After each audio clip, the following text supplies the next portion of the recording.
continue with the presentation. Okay, fine.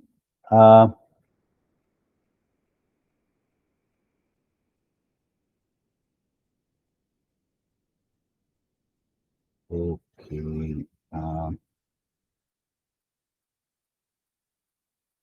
Okay. So, like the morning we have already seen about these things, right? So, uh, okay, fine. So, you already know that about bread, right? The easier bread, and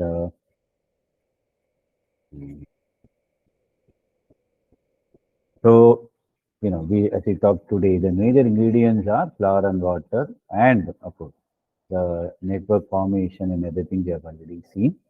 So when you consider the bread making process, the first thing is dough making, which is very important, and this is the major, what to say, important factor which we consider. Then comes dividing, then proving. Of course, these two, depending on whether you are doing in a large scale or a smaller scale, these vary. In the case of a small scale, we proof it, and then you go for dividing. But when you are going for a large scale manufacture, it is divided and proofed. Like divided, kept it in a, whatever the mold, and then the proofing goes on, baking, slicing, etc. And as I told, there are two processes, which are the straight dough and the sponge dough process. So, in the case of what is it, the straight dough process, what basically happens is that this is the combination of both the things. So, the materials are added. That is, you have flour, water, yeast, um, some part around 1 to 2% of sugar, skim milk powder 1 to 2%, 2% to 2% of 2 to 3% of yeast, etc. They are mixed, and this is what is called the straight dough. So you have the all the dough mixed. After that, it goes for bulk fermentation. Bulk fermentation is what we call as proofing, where normally it is around uh, 2 hours at a temperature of around 30 to 35 or 28 to 37 degrees centigrade with a relative humidity of greater than 75%. Then makeup. What is makeup? Whatever your what is that? Boxing, everything is there. Then to again it is then added to molds. Then again a final proofing, followed by baking at a temperature of 220 degrees centigrade for 26 to 30 minutes, then depanning, cooling, slicing. So this is the procedure that is followed in the case of a straight dough process. In the case of a sponge on dough, what is happening? You have what is called as a sponge mixing. Okay.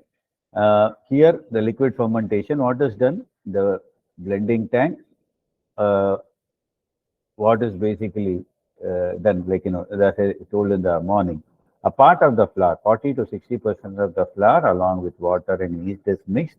This is what is your pre-fermentation.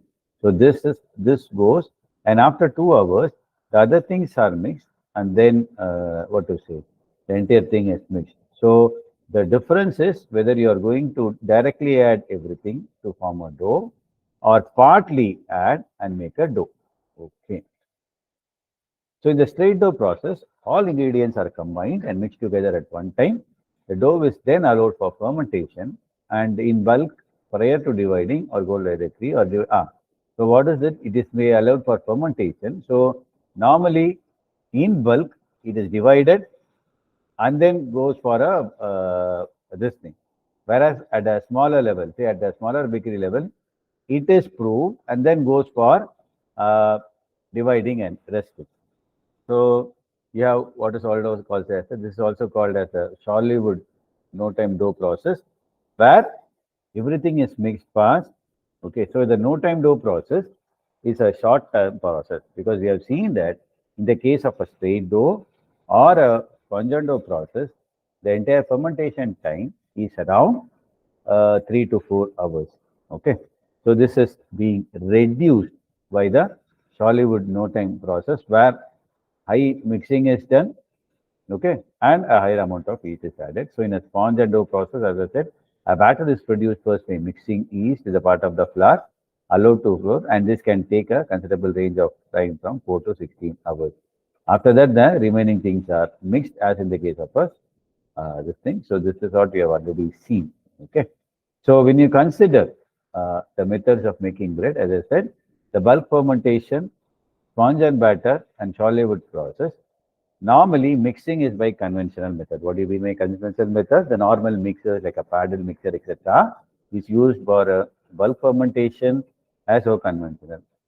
These are for higher level of productions. The continuous mixers and Sollywood are for a higher mixer, where in these cases that the bowl also rotates and like in a spiral mixer sort of, where there is an efficient mixing shorter period of time, etc. So the case of loaf making, conventional, what is the conventional method? The entire dough is first made to ferment. After that, it is divided later and panned. Whereas in the case of a continuous mixing, as I already told you, the dough is made, it is divided, and the fermentation happens in the pan or the mold, as you can call.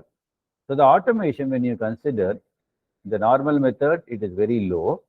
But when you consider the continuous or the Sollywood process, it is high. In fact, the Sollywood process and in the case of a continuous mixing process, the processing time, the total time taken for bread production is very less. Why? Because of the high speed of mixing, etc.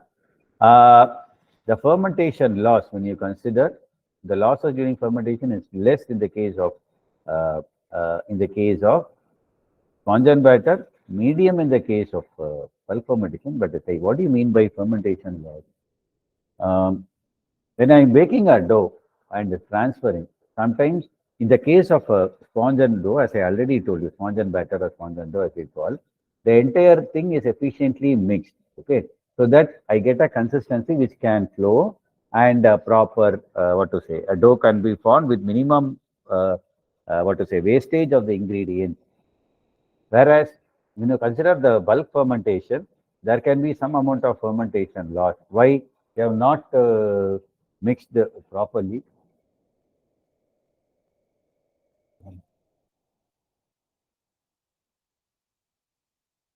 Okay, so fermentation loss is very low. What do you mean by fermentation loss? Incomplete fermentation. Okay, whereas it is quite high in the case of Sollywood process. Why? There is a lesser time. And which causes fermentation in the case of bread? Hello, hello. Is anybody Sir, yes, there? sir. Yeah. Which causes fermentation? What is Yeast, it? sir. Yeast. Yeah. So when you are talking about what to say, the fermentation loss, what you basically mean is that the amount of first is uh, uh, amount of yeast that is added. In the case, we'll see later. Okay, the stage of sponge and dough process, the amount of yeast added is less, and the fermentation that happens is more. Why? Because of the sponge process. Whereas when you consider Sollywood process, because of the because of the adjustments that you make for fermentation, the amount of yeast is more. Okay, and because of the rapid thing, sometimes there can be a improper. You don't give time for the yeast to ferment the bread, so that is why it is high. It is high here. You give sufficient time here, so that is why the fermentation loss is less.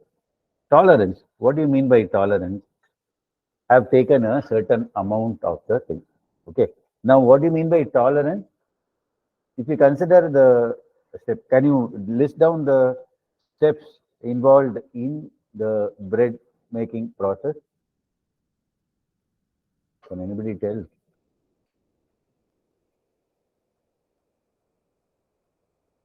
Hello? Hello? So your voice is breaking, sir, slightly. Okay. No, what I meant was regarding this tolerance. Okay. Tolerance, sorry, tolerance. What do you mean by tolerance here? Now, that's what I wanted you to list down the steps involved in the bread manufacture. What are the steps involved? Am I audible now? Hello? Hello?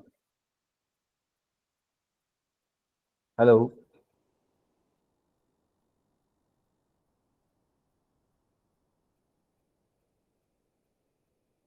Hello?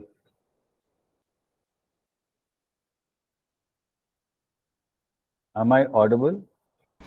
Yes, sir. Yes, sir. Yeah, No. yeah. So, what are the steps involved in bread manufacture? So first you have to take dough and flour and add water, sir, to make a Okay, dough.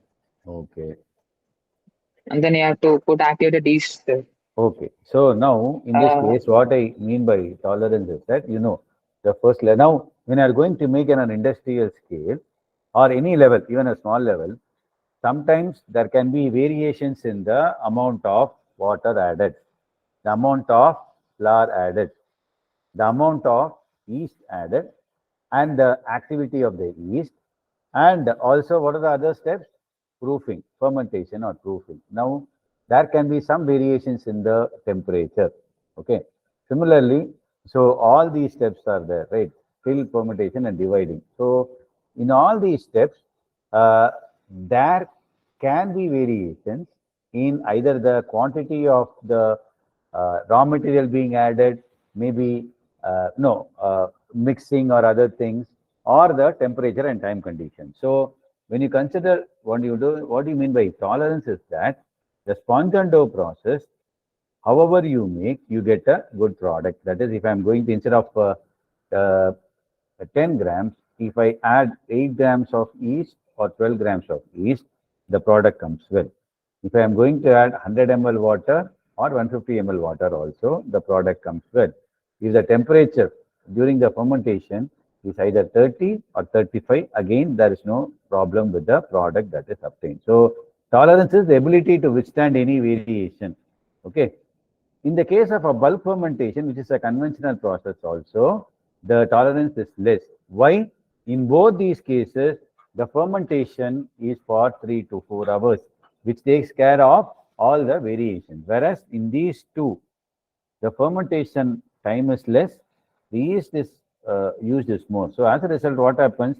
If the exact conditions, particularly mixing, is not proper, it you end up getting a low quality of bread. So that is the thing. So total time, again, if you see, in the case of sorry, in the case of bulk packaging, it is 3 to 4 hours, 5 to 6 hours. So basically, the problem lies here, right? So I am trying to make something which takes 4 to 6 hours in 2 hours. So as a result, what happens? The tolerance is very less. That is, I have to have the exact thing, or else it will not change. Similarly, if we say fermentation losses are quite high, okay, automation is high and losses are also high. Why? I'm trying to cut short or make the thing a bit rapid. Okay, so these are the things. Fine. So this is a pictorial representation. And as I said, the straight dough process, all the dryings are missed. Now yeast is added at a level of 2% of the flour. Other ingredients are also added together. Then water and ice is added. As I already told you, our procedure normally is to add cold water. Why? During the process of mixing, there will be a evolution of heat, which can deactivate the yeast. So as a result, then uh, uh, cold water is added to make up for the heat and make the dough to make it at exactly 26 to 28 or 30 degrees centigrade. Okay. So temperature is between 26 and 80 fermentation temperature around 27 and RH of 40. Time of fermentation is 1.5 to 3 hours. This is then followed by punching for removal of carbon dioxide, and what you do basically, you again start mixing. So this means more oxygen. So the volume of dough increases by 150%. So that is the important thing. The sponge and dough process, I already told in the morning, you have a liquid and a plastic sponge, depending on whether I add 40% of the flour or 60% of the flour. There is two stages. So portion of the flour, water and yeast are mixed, and a small amount of sugar, yeast and improvers are added. After the fermentation, remaining flour is mixed. The yeast requirement is lessened by 20%. So due to the greater fermentation time, bread volume increases, texture is finer and softer. As I already told you, that is what we have already seen. So this requires larger space. Why? We have to keep for a longer period of time. So continuous fermentation, sometimes it's not possible, or if you want continuous fermentation, then I need separate rooms for each of the doughs prepared at various periods of time. So what is the difference? As I already told you, in the case of a liquid sponge, I'm going to add 30 to 50% of the total flour, whereas in the case of plastic sponge, it is more. Water added, as I already told you, 1:1 of water to flour. Okay. Yeast is around 0.5% of the liquid sponge flour. The mixing is slow. That is, you make a batter. So what happens in a batter? There can be a proper exchange of all the material. So yeast can really grow well. So the mixing time is 3 to 5 minutes. Fermentation temperature, same way, that the time for fermentation is 1.5 to 3 hours. And otherwise, the rest are the same, like 27 to 28 degrees centigrade in the second stage, and it's around 30 minutes. The nature of the dough is soft or plastic, as the case may be. Now, this is as I already told you, the difference between the straight dough and the sponge dough is only the first step. After that, this goes for a intermediate proof to prevent so where it is, that after a certain, that 2 hours or something, it is taken and again punched out, and the final proof is at a RH of 80 to 85 at a temperature of 35 to 38 degrees Celsius. So initially 27, then 30, then 35 to 38. There is also what is called as a no-time dough, which the larger companies follow. So larger quantities of bread in shorter time, tight in texture and rough. So more yeast and oxidizing agents are added. So here it is 38 to 29 degrees centigrade, and the fermentation time is only 15 to 40 minutes, as compared to around 2 to 3 hours in the earlier process. Right. The solid bed process is another thing similar to your no-time dough, where you require a high mechanical energy and chemical action. Chemical action in the sense, more amount of yeast is added. It's used large bakeries. A higher yield of bread from a given weight of flour is added due to the higher water content, and Hackberg Fallin number should not be less than 200. Okay. So mixing and dough development in one step. So the dough must contain a higher level of ascorbic acid and oxidizing agent, yeast and water, which this is for the solid bed process. Okay. So the it is, you also add a good amount of hard fat. Then these are, dividing, proofing, again, it's common for all the things. Okay. And, friction factor. Why is the degassing done? Like, why degassing? This is that punching and other things. Why? When you are going to do it, some of the gases escape. So, yeast can, when you are going to make, yeast can, is exposed to a newer substrate. Okay. Thereby, then, it can give a better evolution of carbon dioxide or a better fermentation. Okay. How is the dough made up? What is the dough makeup? How is the dough made after the fermentation is over? So it can be cut into large pieces by hand or transferred from the dough trough to the mixing machine. So you have a conveyor system, dough pump, etc. The details you'll see shortly in the video. Fine. Then you have dividing, rounding, intermediate proofing, fanning, etc. We have already seen about more of this. So we have what is called as a dough divider, okay, rounding by some of the machines, then intermediate proofing. Now what we can do with that,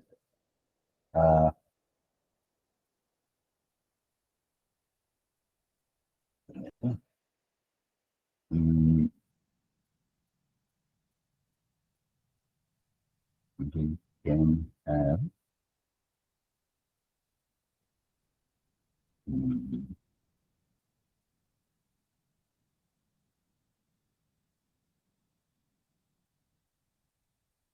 okay.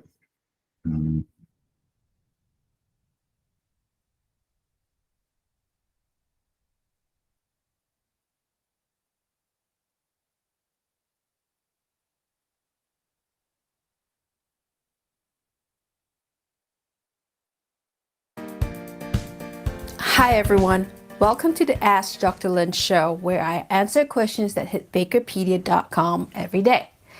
I am Dr. Lin from Bakerpedia, the internet's largest place for technical baking information and the only place you should go first when you need all your technical questions answered on the go. What I do on the show is to answer the questions that are the most important to commercial bakers. Yes, you know, when your mixers are spitting out doughs at above 100 degrees Fahrenheit, causing issues at the dough divider and molder, who has the time to do an hour-long research on the internet? Well, this is what this show is for. So place any comments on the topics that you are researching on Bakerpedia, and if you're lucky, I'll answer them on the show. All right, today I'm going to focus the show on straight dough or no-time dough techniques. Today's show is brought to you by Diasna. With their premium Wendell mixer, you can produce consistently high-quality straight doughs with a reduced mix time. This is done through their counter-rotating tools that achieves developed doughs faster, thus reducing dough temperature. Learn more at diasna.com today. Today's show is on straight dough or no-time dough. So,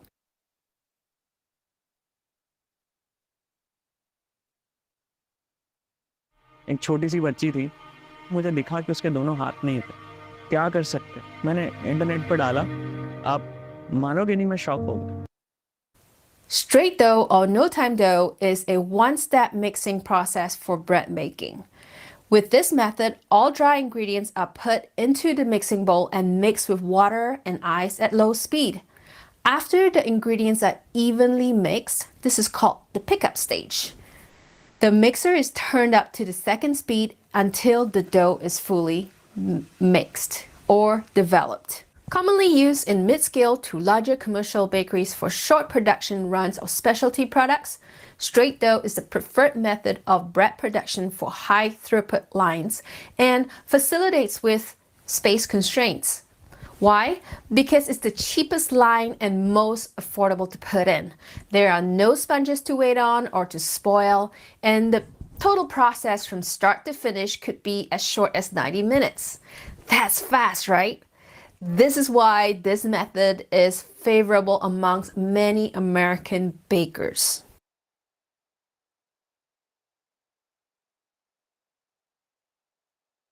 For straight dough to be successful, there are a number of factors to control during mixing: yeast, flour, water, dough conditioner, other ingredients, and process variation. Dough development for the straight dough method depends greatly on yeast activity. Therefore, more yeast is required with straight dough fermentation. Most bakers use dry yeast, but remember, active dry or rapid rise yeast are the best because they react the fastest. And don't forget, in this system, the yeast is fighting for the water with other ingredients. So any head start that you can give them in the form of a water brew would give them the ability to ferment faster, producing the gas and the acids to hasten dough maturation. Dough maturation in a straight dough system takes a longer time to achieve, and this doesn't depend on the quantity of the yeast. For example, the more yeast you use, the bigger the loaf volume, but this will also result in white pan edges. Why? Because you didn't give the dough a chance to mature and flow. For better dough maturation, give the yeast a head start and give it some more time to ferment. The stronger the flour, the longer the mixing requirement. However, the final quality of the end product will be higher. Compared to sponge fermentation, the straight dough method needs a stronger flour. Why? Because it just doesn't have the residence hydration time like the sponge and dough system. Increased hydration or residence time will enhance gluten performance in the dough. I'm hoping for you to find a good quality flour so that you could use less dough conditioners. Ask your flour supplier for the best kind of flour to use in your straight dough system. To achieve a standard dough consistency for dividing and molding, the water level is adjusted during dough mixing accordingly to the water absorption capacity of the flour. For you to be an expert in controlling this, you have to learn how to read the farinograph. Look at each and every farinograph that comes in with your COA and study the absorption from there. You need to take note on the peak height of the farinograph, as this usually indicates how much water you have to use for that particular batch of flour. Unlike the sponge method, where there is at least 2 hours dedicated to hydration, the straight dough method doesn't absorb as much water because the fermentation or hydration residence time is not long enough. So this is one of the biggest thing I have to point out about the straight dough system. At the volume that you're baking, your yields are not going to be as high as sponge and dough systems because of the water levels. The straight dough method requires more dough conditioners. Why? Well, because there's just less time for the sulfhydryl groups to interact. Therefore, more oxidizing agents, SSL, datum, and enzymes are needed to be used to strengthen the dough. This is absolutely a must because straight doughs are not mature or relaxed when they go through the dough divider, or what I call the stressor of the system. And this causes a lot of surface issues that you will see as the dough proofs.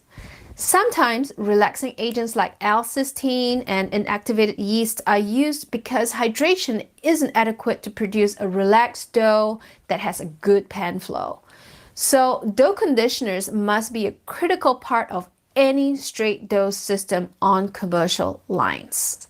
Some ingredients are added for dough quality improvement besides the essential ingredients like flour, yeast, salt, and water.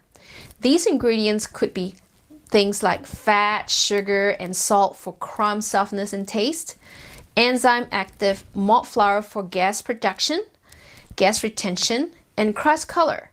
While these are minor ingredients that may not affect the processing of the dough, other ingredients like fiber and non-grain flours, they would. So make sure that you adjust the absorption of the dough if you add these two ingredients into your formulation. The biggest variation from a straight dough system is from the final dough mixing temperature. This needs to be controlled very well to prevent molder holes and surface issues. Much of the problems in straight dough comes from the final dough temperature and the inability to control it. Another big process variation is the proofing time and temperature. If you control this well at 90 degrees Fahrenheit, 90% relative humidity, and use this to get to your spec height, then you will have a consistent quality product. Do not create another PowerPoint presentation before watching this. If you spend more than 3 hours,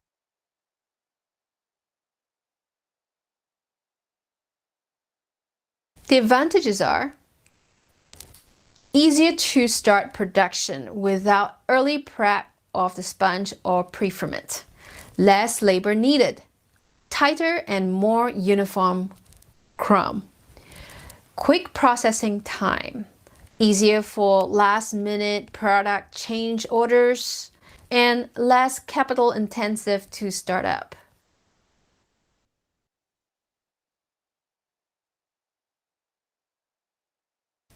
More mixing time and more utilization of energy in the mixing process. Stress doughs that are more wear and tear on the dough. Dough needs more conditioners to relax and be machinable. This is not label friendly to the current clean label trend.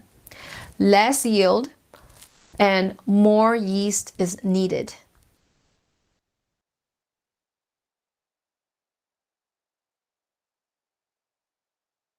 Most frozen doughs are produced with the straight dough method in order to limit the fermentation time. This, of course, affects the flow of the product because there is very little fermentation and therefore no maturation of the dough before it is frozen. Much care must be taken to control the dough temperature and to keep it low so that the yeast doesn't start fermenting. If you have a volume or rise issue, check your yeast. Are you using the right kind of yeast? Most often, yeast levels need to increase up to 2 times the amount of regular dough formulations. Remember, water absorption for doughs need to be at a lower level. Too much free water will kill the yeast.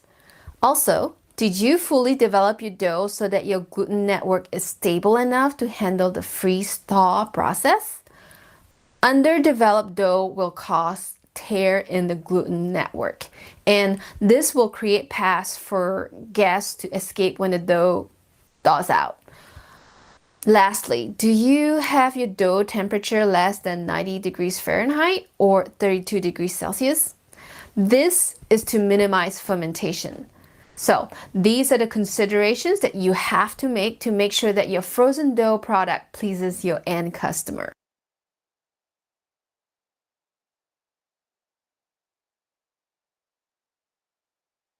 Salt delays are a must for straight doughs in high volume settings. This is why salt, as we know, is a vital flavor ingredient, but it also has other functions as this page discloses. As a dough strengthener, it is very efficient at its job, so much so that at a size 10 dough, you will hear a difference when you add the salt in and how it slows down your horizontal mixer. At such an impact, 1,000-pound doughs need to have a salt delay. Otherwise, you'll be stressing out your dough mixer. Want a longer mixer life? Delay your salt up to 75% of your mixing time.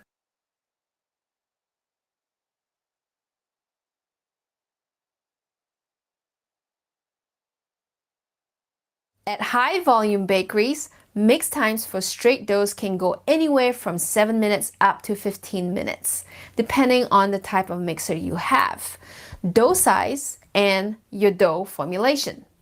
The biggest reason why straight doughs take a longer time to mix out is because it didn't have the time to hydrate flour, gluten, proteins. Without prior hydration, like the sponge and dough method, the straight dough method requires more friction and time to hydrate the proteins and develop the dough. This, of course, results in a longer mix time with a bigger increase in dough temperature. As a result, straight doughs usually require more temperature reduction techniques in the forms of ice or a glycerol cooling system.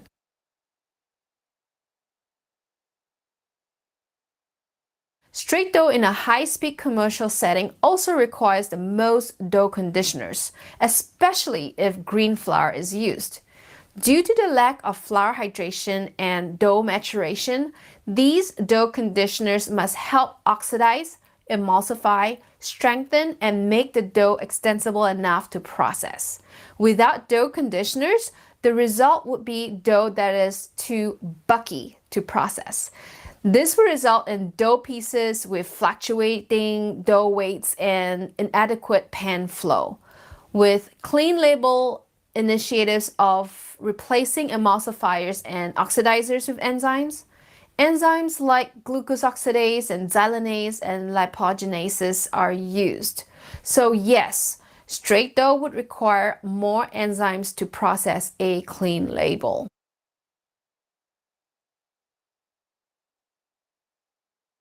Controlling straight dough temperatures are usually very challenging due to the mixing process of unmatured dough. Even with temperature controlled mixers, dough comes out at a higher temperature and naturally goes into the proofer warmer than desired. The higher dough temperature burns out more yeast and affects the oxidation and enzymatic reactions in the dough. So yes, this is why this system requires more yeast.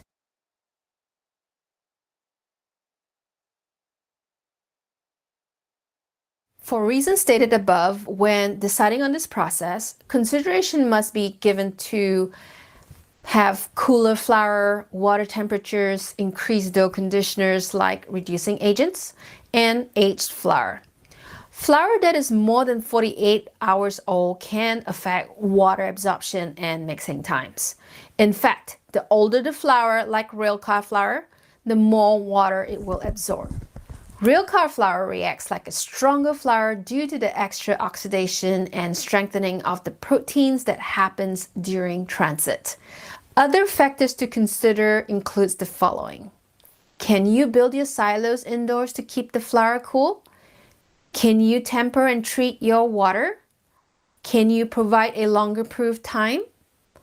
These are all the possible considerations that you can make to help your straight dough process. That's all for today's session of Ask Dr. Lin. Thank you for joining me today. Remember, Bakerpedia can't be free without our sponsors. This session is sponsored by Diasna, the dough experts. Check out their linear transport system that is process controlled and automated.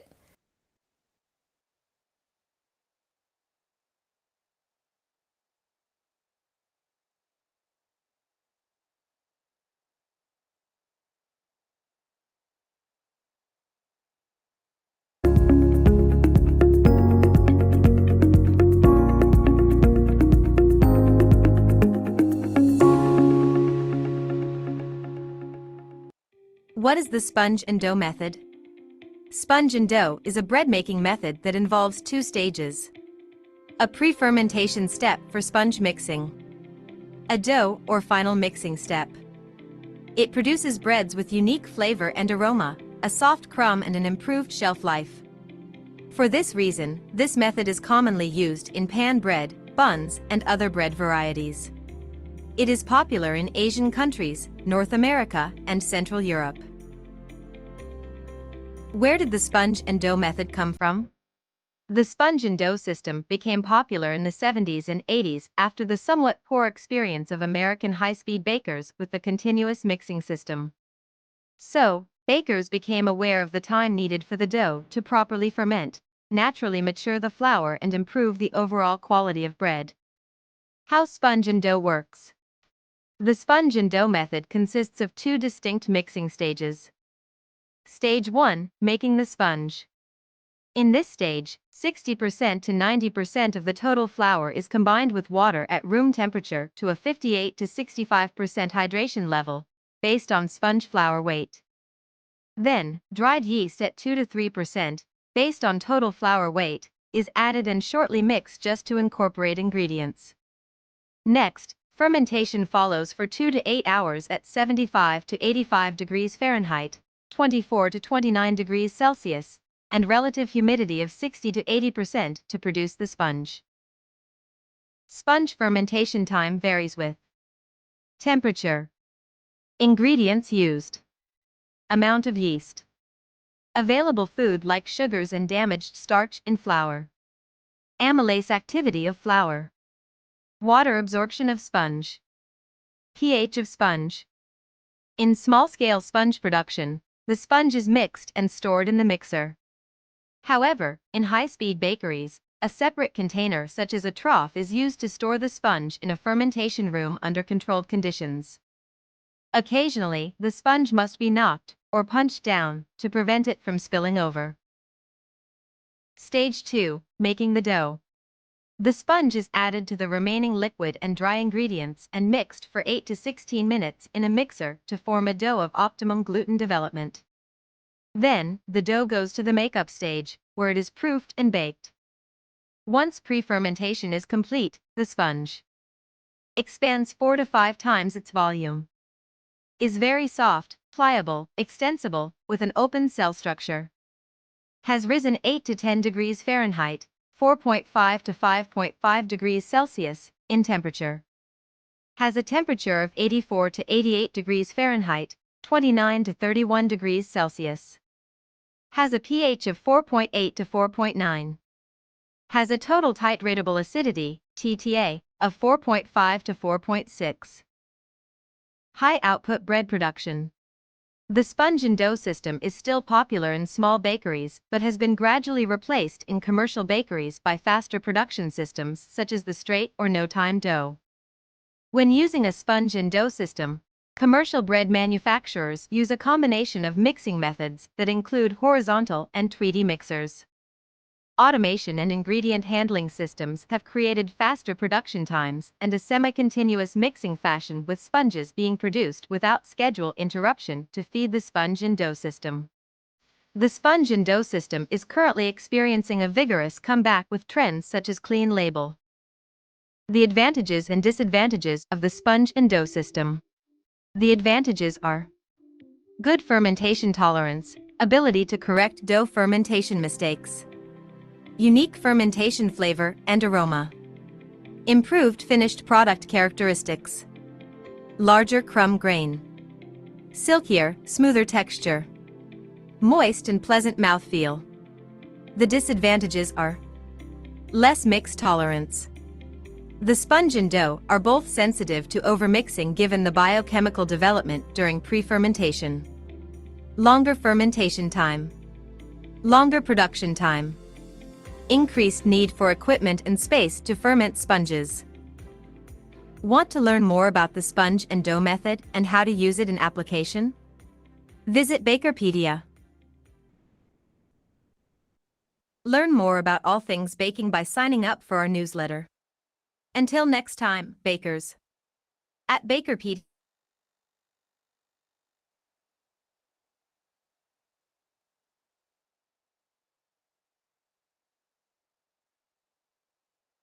Hope you are clear with some of the things, right?